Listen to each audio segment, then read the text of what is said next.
Vanessa se rend chez Eduardo, visiblement très en colère. Elle lui fait comprendre qu'elle est venue pour évoquer la mort d'Ernesto, causée autrefois par Rebecca. Eduardo lui répond que cela ne sert plus à rien d'en parler. Selon lui, Rebecca n'était avec Ernesto que par intérêt financier. Mais Vanessa lui révèle qu'elle sait désormais la vérité. C'est lui qui a tué Ernesto. Alejandro le lui a affirmé ce matin, ce qui explique pourquoi il lui avait interdit d'enquêter sur cette affaire. Tout devient alors clair, Eduardo est le coupable. Pris au dépourvu, il reste sans voix. De leur côté, Jimena est arrêtée par la police alors qu'elle tentait de fuir. Karen confronte Max et lui demande des explications, mais il lui répond qu'il ne peut rien faire, puisqu'elle connaissait les conséquences de ses actes. Isabella intervient et demande à Max de les aider. Pendant ce temps, Jimena se plaint, affirmant que la prison n'est pas un endroit pour quelqu'un de son rang. Ses filles tentent de la calmer. Karen supplie Max d'intervenir, mais celui-ci insiste sur le fait que la situation lui échappe totalement. Isabella en conclut alors que Sofia est derrière tout cela et jure de lui faire payer. Max rétorque que sa mère a trahi la confiance des membres du groupe Cantu et qu'elle ne récolte que ce qu'elle mérite. Finalement, Jimena est emmenée de force en cellule par la police, une fin bien triste pour elle.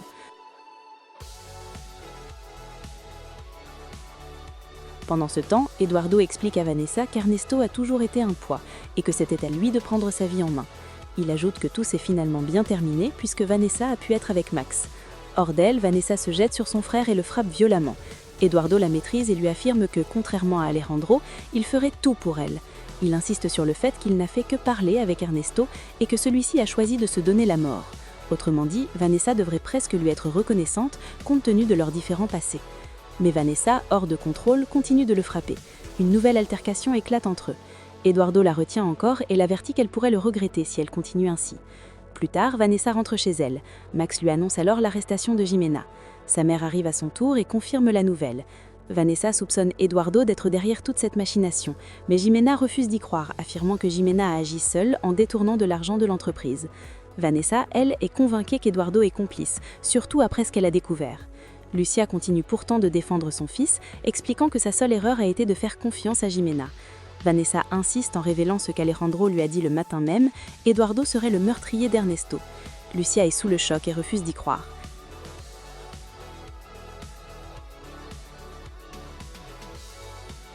De leur côté, Alejandro discute avec Sofia au sujet de leur conversation précédente.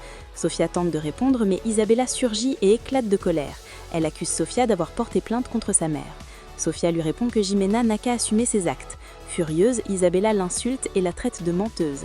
Alejandro intervient pour calmer la situation, tandis que Sofia préfère s'éloigner pour éviter que cela dégénère. Alejandro explique ensuite à Isabella que sa mère est bel et bien coupable. Elle a autorisé des transferts illégaux pour la compagnie Alva, trahissant ainsi la confiance du groupe Cantu. Il lui reproche de tout mettre sur le dos de Sofia. Mais Isabella refuse d'entendre raison et promet de se venger. Plus tard, Karen rentre chez elle, folle de rage. Elle accuse Eduardo d'être responsable de l'emprisonnement de sa mère et l'insulte violemment. Eduardo lui répond que Jimena est seule responsable, motivée par son ambition. Karen refuse d'y croire.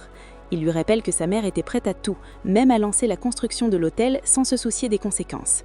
Karen s'emporte davantage et lui reproche son cynisme. Eduardo lui répond que le vrai problème, c'est qu'elle refuse de voir la vérité en face. Elle lui dit qu'après toutes ces trahisons, elle ne peut plus lui faire confiance. Elle lui lance un ultimatum. Soit il aide sa mère à sortir de prison, soit elle demandera le divorce et réclamera la moitié de ses biens. Elle le met en garde, puis s'en va.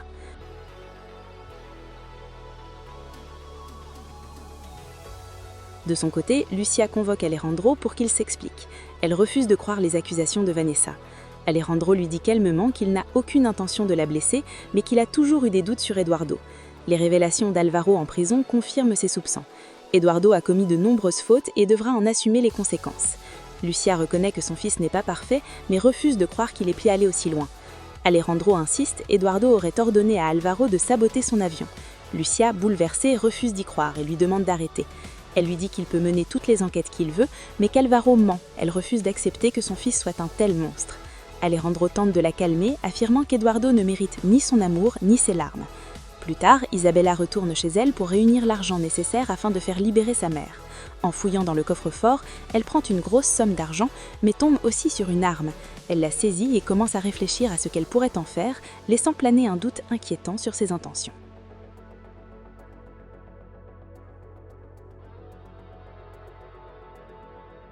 Le soir venu, Rebecca se rend chez Sofia. Cette dernière lui demande ce qu'elle veut.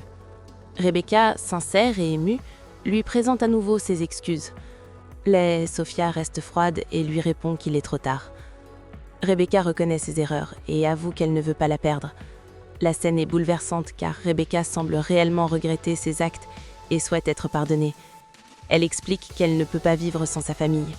Elle parle avec émotion et regret, ce qui rend ce moment très touchant. Sophia accepte de lui pardonner, mais refuse qu'elle se rapproche à nouveau d'elle. Rebecca insiste, affirmant qu'elle est tout ce qui lui reste. Elle rappelle tout l'amour qu'elle lui a donné et implore une seconde chance. Sophia, profondément blessée, hésite. Rebecca lui promet qu'elle ne la trahira plus jamais.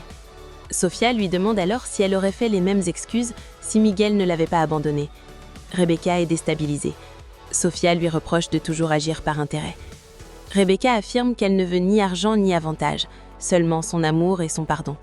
Elle est prête à tout pour prouver sa sincérité. Sophia reconnaît qu'elle ne cessera jamais de l'aimer, mais sa trahison a brisé sa confiance. Elle rappelle tout ce qu'elle a fait pour elle depuis sa naissance. Rebecca comprend et promet de changer. Finalement, Sophia lui dit qu'avec le temps, elle verra si elle peut lui refaire confiance. Rebecca, soulagée, la serre dans ses bras et lui répète son amour. Elle reconnaît que Sophia possède une richesse antérieure qu'elle admire. Ensuite, Rebecca s'approche de sa nièce et lui exprime son affection. Pour la première fois, Sophia la laisse toucher son ventre sans la repousser. Le moment est émouvant.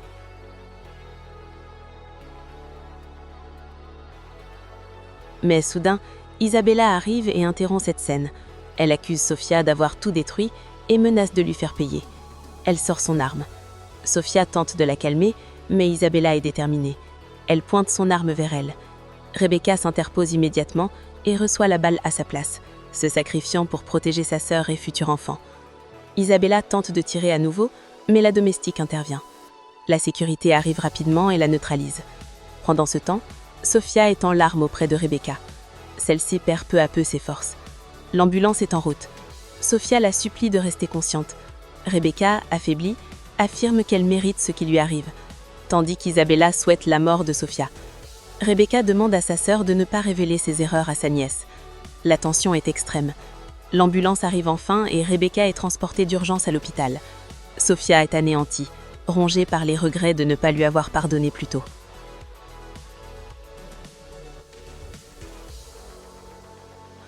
De son côté, Isabella est arrêtée et conduite en prison. Malgré son droit à un avocat, la situation semble désespérée pour elle.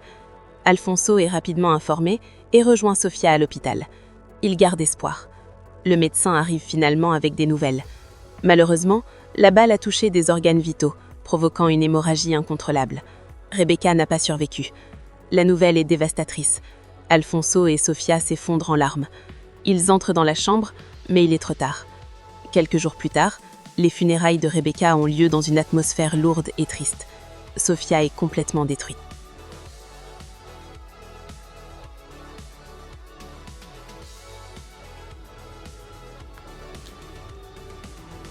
Quel dénouement tragique pour Rebecca. Elle qui cherchait désespérément le pardon de Sophia a fini par prouver son amour de la manière la plus extrême. Est-ce que vous pensez que ce sacrifice efface toutes ses erreurs passées? Et surtout, Eduardo va-t-il enfin payer pour le meurtre d'Ernesto maintenant que la vérité éclate? Dites-moi ce que vous en pensez en commentaire. J'ai hâte de lire vos théories. Alors n'oubliez pas de laisser un petit pouce bleu pour soutenir la chaîne si ce résumé vous a plu et de vous abonner pour ne rien rater des prochains épisodes. Et bon, je vous annonce donc qu'il reste un seul épisode, l'épisode 85. Il s'agit du dernier épisode. On se retrouve très vite pour le débrief, pour le résumé de ce dernier épisode. Prenez soin de vous. Ciao.